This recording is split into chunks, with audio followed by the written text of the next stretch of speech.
তোমরা যদি সত্যিকারের দেশপ্রেমিক হও, তোমরা যদি ভিতরে ভিতরে কারো গোলামি না করে থাকো, তাহলে এখনই জাতিসংঘে অনুস্বাক্ষর করে আন্তর্জাতিক আদালতে ভারতের বিরুদ্ধে পানি আগ্রাসনের বিরুদ্ধে রুখে দিতে হবে। সংগ্রামী সাথী ও বন্ধুগণ, আজকে আমরা যে দিবসটিকে সামনে নিয়ে এই আলোচনা সভায় উপস্থিত হয়েছি, বক্তব্য দিচ্ছি এবং শুনছি, সেটি একটি ইতিহাস, সেটি একটি বাংলাদেশের বিপ্লবের ইতিগাথা। প্রিয় সাথী ও বন্ধুগণ, বাংলাদেশের উজানে অর্থাৎ ভারত যখন ফারাক্কাতে বাঁধ স্থাপন করে গেটগুলো আটকে দিয়েছিল, তখন বাংলাদেশের পক্ষে কথা বলার কেউ ছিল না। বাংলাদেশের সরকার যখন একেবারে দুর্বল পররাষ্ট্র নীতিতে অবস্থান করছিল, ঠিক সেই সময় মাওলানা আব্দুল হামিদ খান ভাসানী হুঙ্কার দিয়েছিলেন। তখন অল্প সময় আগেই ক্ষমতা এসেছিলেন। বাংলাদেশের গণতন্ত্রের, বহুদলীয় গণতন্ত্রের যিনি প্রবক্তা শহীদ জিয়াউর রহমান, তিনি ক্ষমতায় এসে মাওলানা ভাসানীকে উৎসাহ দিয়েছিলেন, সহযোগিতা করেছিলেন, যার কারণে বৃদ্ধ বয়সে মাওলানা ভাসানী ফারাক্কা লং মার্চের মতো একটি বিশাল আয়োজন করে গোটা বিশ্ববাসীকে দেখানোর চেষ্টা করেছিলেন, বোঝানোর চেষ্টা করেছিলেন। তিনি 1976 সালে যে আওয়াজ তুলেছিলেন, আজকে বাংলাদেশের উত্তর অঞ্চলে ঠিক সেই ঘটনাটি ঘটছে। বন্ধুরা আমার, পদ্মা এক সময় ছিল পদ্মা এক সময় ঢেউ ঢেউ যখন তার কিনারা ভেঙে গিয়েছিল, রাজশাহী থেকে আমরা দেখেছিলাম বড় বড় বাণিজ্যিক জাহাজ গিয়েছিল বাণিজ্যের উদ্দেশ্যে।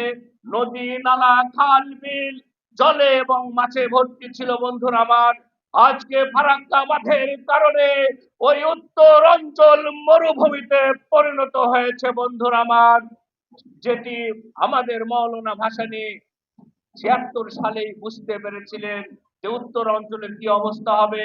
প্রিয় সাথী ও বন্ধুরা, আজকে উত্তর অঞ্চলে মানুষ খাওয়ার পানি পায় না। পানি যেটি আমরা টিউবওয়েল দিয়ে উঠাই, সেই পানি উঠাতে হলে এখন এই সেই ফারাক্কা বাঁধের আগে ছিল 20 ফিট 15 ফিট নিচে থেকে টিউবওয়েল দিয়ে পানি উঠানো যেত, আজকে সেখানে 360 ফিট গভীরে গিয়েও পানি পাওয়া যায় না, এমন একটি অবস্থা হয়েছে। আজকে রাজশাহী সুন্দর নগরী হলেও সেই মরুভূমির দেশ সৌদি আরবের চাইতেও রাজশাহীর তাপমাত্রা বেশি হয়। বন্ধুরা আমার, মানুষ স্বাভাবিকভাবে বসবাস করতে পারছে না।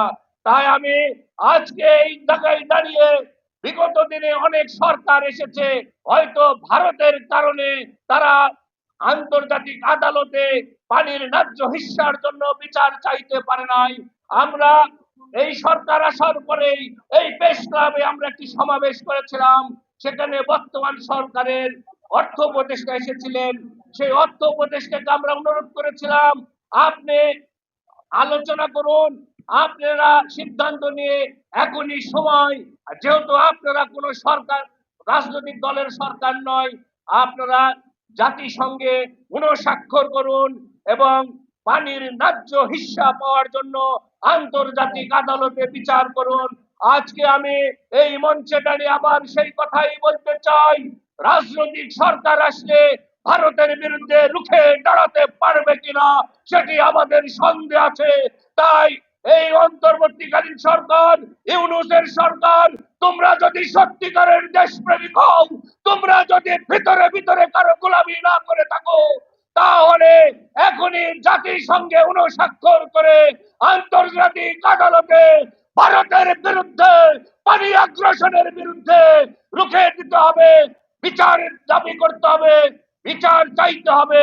তাহলেই নীতিগত ভাবে আমরা পানির ন্যায্য অধিকার পাবো। বন্ধুরা আমার, আজকে এই জায়গায় দাঁড়িয়ে বক্তব্য শেষ করব, শুধু এতটুকু বলতে চাই, ডক্টর মোহাম্মদ ইউনূস, আপনাকে আমরা শ্রদ্ধা করি, আপনাকে আমরা সমর্থন দিয়েছি, এখনো সমর্থন দিই, কিন্তু কিছু কিছু কথা হিসাব করে আপনাকে বলতে হবে।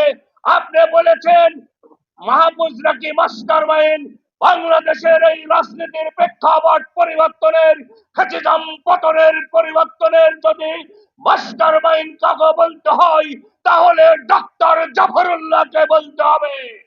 তিনি প্রত্যেকটি রাজনৈতিক দলের সাথে আলোচনা করেছেন।